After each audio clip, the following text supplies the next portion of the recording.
Bonjour à tous, alors on se retrouve aujourd'hui devant ce bassin d'environ 6000 litres. Comme vous pouvez le constater, il est assez sale, il y a pas mal d'algues filamenteuses, il y a pas mal de vases également. Alors ce sont des problèmes qui sont assez courants, surtout en cette période de l'année. Donc au printemps, les algues commencent à pousser plus rapidement. Chez certains, elles ont peut-être poussé pendant l'hiver également parce que c'était un hiver assez doux. Mais c'est surtout maintenant qu'on a cette explosion d'algues. Alors les algues, elles poussent forcément avec le soleil. Elles poussent également avec les chaleurs, donc la température qui augmente. Et puis elles poussent aussi avec la nutrition qu'il y a dans l'eau. Donc les poissons qui sont dans l'eau produisent de l'ammoniac, ainsi que les feuilles mortes qui se trouvent dans le fond du bassin. Cet ammoniac est par le filtre transformé en nitrite, et puis ensuite en nitrate et en phosphate. Et ce sont ces deux derniers éléments, donc le nitrate et le phosphate, qui forment cette nutrition pour les algues, donc qui permet aux algues de se développer. On peut pour ainsi dire que les algues sont les mauvaises herbes du bassin, donc c'est ce qui pousse en premier. Chez certains il n'y en aura pas, chez d'autres il y en aura beaucoup, bon, ça dépend un peu, mais en tout cas on va vous montrer aujourd'hui comment s'en débarrasser. Donc on a plusieurs options, soit vous utilisez un aspirateur, donc on a ramené aujourd'hui l'aspirateur Pondovac 4 donc, de chez Oase. Ensuite on a également le Pondovac 5, c'est le modèle au-dessus. On va comparer les deux modèles, on va vous expliquer les différences. Et puis finalement on va également mettre du produit anti-algues et anti-vase dans le bassin pour vous montrer comment cela fonctionne. Après c'est à vous de choisir ce qui vous convient le mieux, ce qui convient le mieux à votre bassin. Alors ici on est avec le Pondovac 4, donc de la marque Oase. Il y a également le Pondovac classique et le Pondovac 3, donc ce sont les modèles en dessous. On ne va pas les montrer aujourd'hui parce que ces deux modèles-là fonctionnent en fait différemment. Les Pondovac classiques et 3 aspirent, ensuite la chambre se remplit, il faut arrêter d'aspirer, il faut d'abord vider la chambre et puis on peut continuer et ainsi de suite. Donc là on commence tout de suite par le Pondovac 4 parce que celui-ci permet d'aspirer continuellement. Donc on va commencer par vous montrer le moteur. Donc voilà ce qu'il y a à l'intérieur. Donc comme vous voyez, il y a deux clapets ici. Bon, il a déjà été utilisé, hein, il est un peu sale. Mais donc on a les deux clapets ici, l'un qui aspire et l'autre qui rejette l'eau dans le compartiment.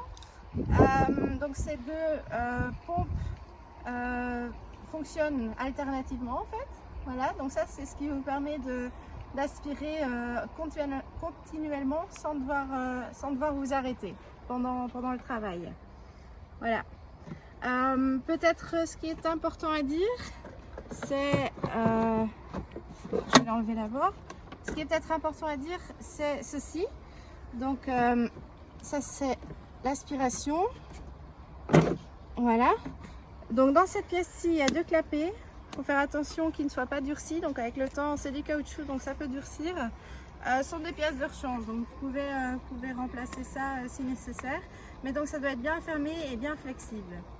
Voilà, donc vous le remettez dedans. Ici ça doit être bien connecté, donc il ne peut pas y avoir d'espace entre les deux. Voilà. À l'arrière pareil, il y a également un petit clapet en caoutchouc qui doit être libre, qui ne peut pas être obstrué. Donc ça sont un peu les principales choses auxquelles faire attention. Voilà, fermez bien le clapet. Donc au niveau de l'aspiration, on a 5 mètres de tuyaux et ensuite on a les tuyaux en rigide ici. Bon là j'ai pris un transparent et un en alu. Le transparent vous permet de voir ce qui est absorbé. Vous pouvez aussi régler la pression, donc régler la puissance d'aspiration par ce petit clapet ici. Et puis au niveau de la sortie, on a un tuyau de 2,50 m. Donc ce qui nous limite peut-être un peu dans l'évacuation. On ne peut pas emmener l'eau où on veut. Pour le Pondovac 4, toutes ces pièces-ci sont fournies avec. Donc moi je me suis déjà permise de mettre celui-ci dessus. Pourquoi? Parce qu'il y a de très petits poissons dans le bassin et j'ai pas envie de les aspirer. Donc on le met ici sur une petite ouverture pour pas aspirer les poissons avec. C'est aussi très pratique si vous avez des petits gravillons dans le fond pour éviter d'aspirer les gravillons dans l'aspirateur. Sinon il y a des plus grosses pièces, donc pour les bassins qui sont libres de cailloux ou qui n'ont pas des petits poissons. Donc il y a celui-ci pour aspirer beaucoup en une fois, plus ou moins le même mais avec une brosse, donc qui nettoie la bâche en même temps. Et puis ensuite il y a ces deux bouches plus petites qui vous permettent de faire les coins par exemple. Voilà. Donc je vous propose qu'on commence par montrer la puissance d'aspiration de celui-ci et puis après on va vous montrer le Condovac 5. Voilà.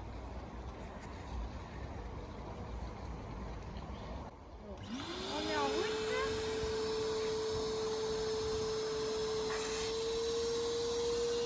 Ça aspire tout de suite, vous voyez bien?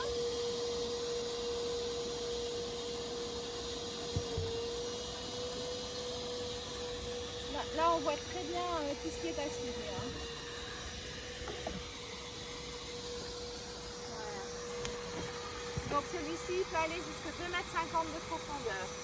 C'est déjà pas mal, je pense que la plupart des bassins font 1 m, 1,50 m de profondeur. Donc il permet de faire la majorité des bassins. Vous voyez bien la saleté qui part avec. Il y a pas mal d'eau qui part en même temps, bon ça c'est normal. Ça fait pas du mal de faire de temps en temps un petit changement d'eau non plus. Donc on va montrer ici. Vous voyez comment ça aspire bien toutes les petites particules là. Voilà.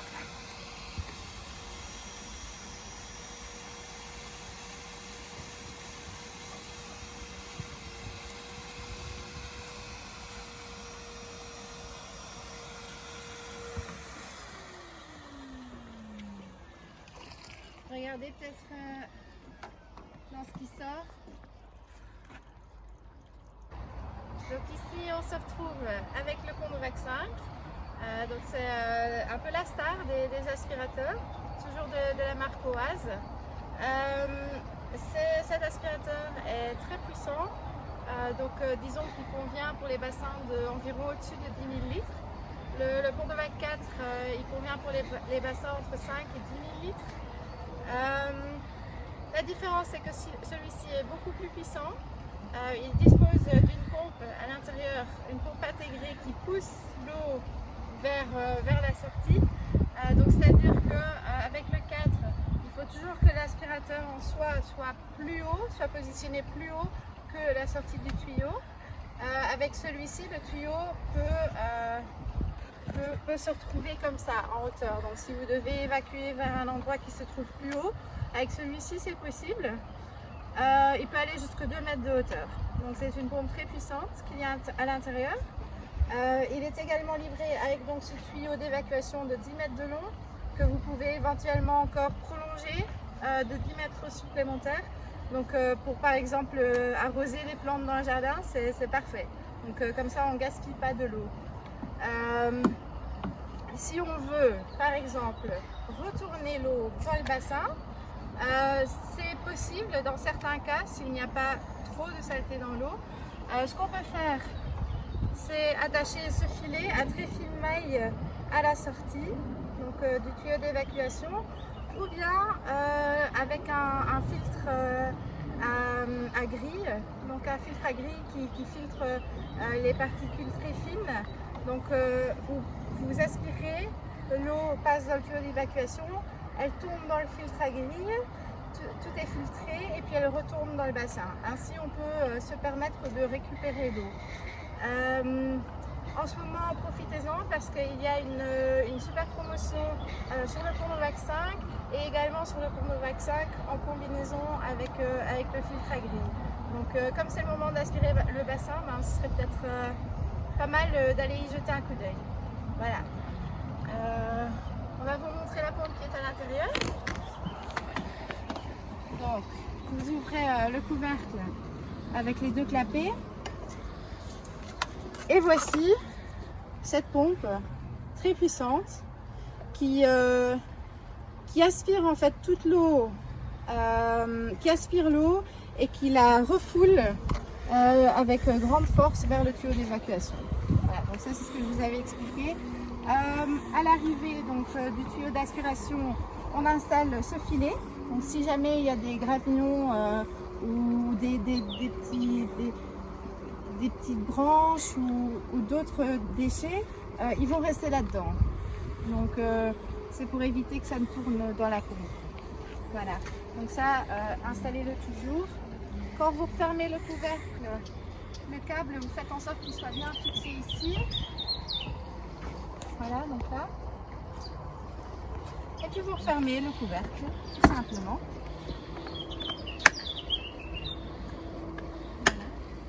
Voilà. Tout comme pour Nova 4, on a tous ces accessoires. Donc de nouveau, je vais le faire avec la bouche avec une petite ouverture, comme celle-ci, pour éviter d'aspirer les petits poissons. Donc on va vous montrer tout ça.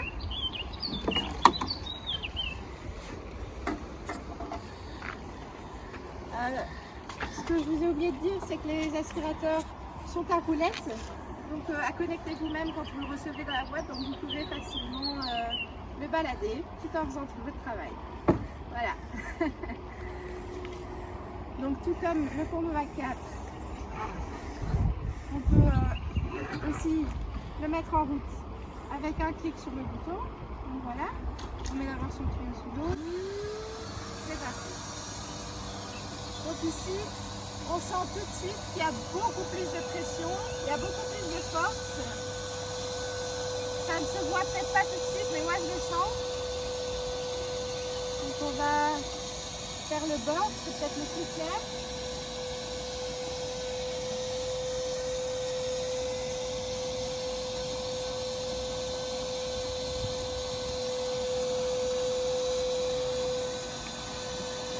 Tu vois bien? Donc là on a changé, on a mis cet embout là pour bien vous montrer comment ça aspire, pour bien vous montrer la puissance d'aspiration.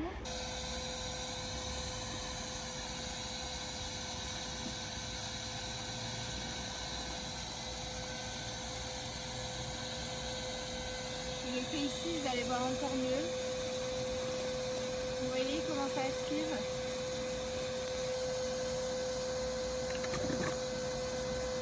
Voilà. Et puis il ne faut pas vous inquiéter des feuilles, des algues, tout sera collecté dans le sac de filtration à l'intérieur de l'aspirateur.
Maintenant, on va mettre notre BioBooster. Donc le BioBooster, c'est un produit anti-algues et anti-vase. utiliser les algues et la base à la surface. Pour cela, on a un skimmer, donc c'est un aspirateur de surface qui va bien absorber toutes les saletés qui viennent flotter. Dans ce cas-ci, on utilise un Aquaskim 40 de chez Oase. Il existe aussi l'Aquaskim 20 qui est un plus petit panier.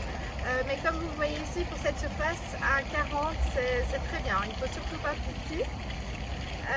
Avant que vous utilisez le BioBooster, contrôlez bien la qualité de votre eau.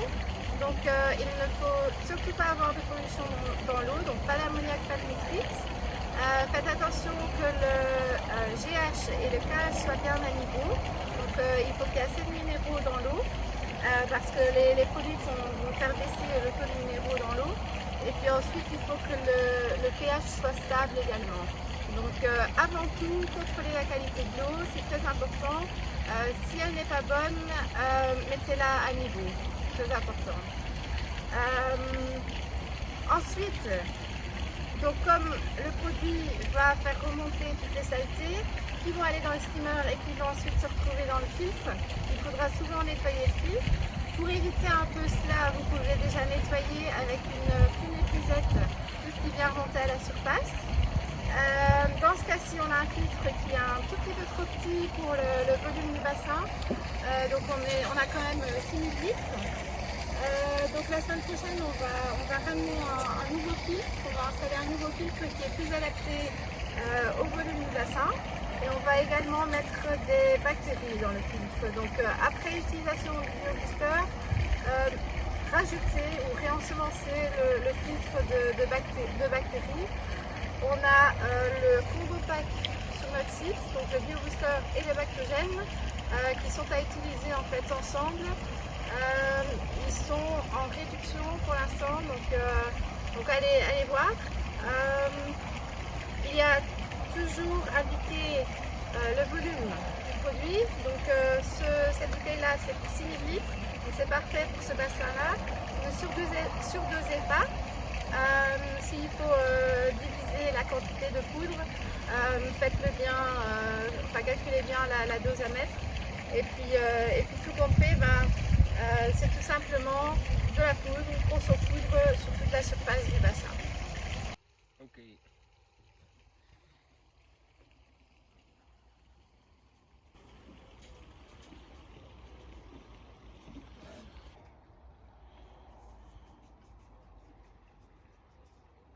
Donc voici le résultat après même pas 2 minutes. Donc tout commence déjà bien à remonter à la surface. Les algues se détachent du bord et puis le skimmer sera bientôt déjà saturé.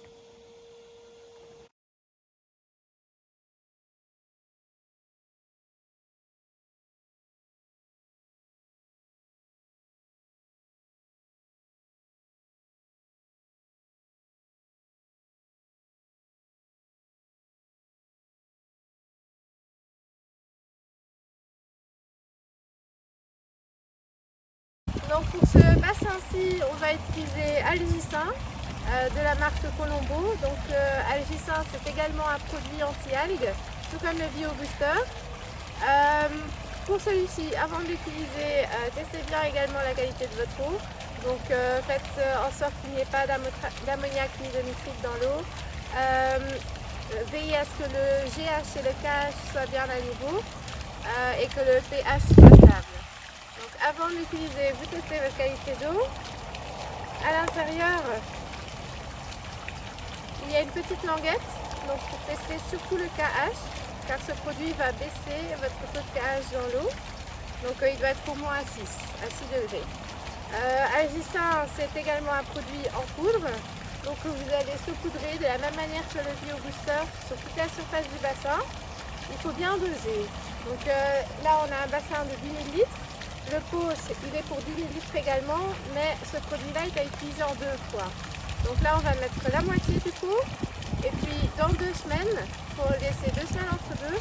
Vous pouvez, si nécessaire, répéter la dose. Ensuite, au niveau de l'entretien, donc pour éviter que les algues ne reviennent, vous pouvez utiliser le biox. Donc le biox, c'est ce petit pot-là, de chez Colombo également. Celui-ci est à doser toutes les semaines, voire toutes les 2 semaines, selon votre pousse d'algues. Et celui-ci va éviter que les algues ne reviennent.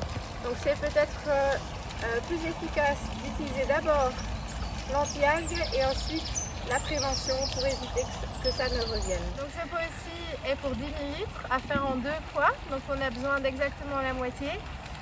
Si vous lisez la notice, c'est 1 cuillère pour 300 litres, donc ici on a besoin de 33 cuillères. On va verser ça dans le seau et ensuite mélanger à l'eau du bassin.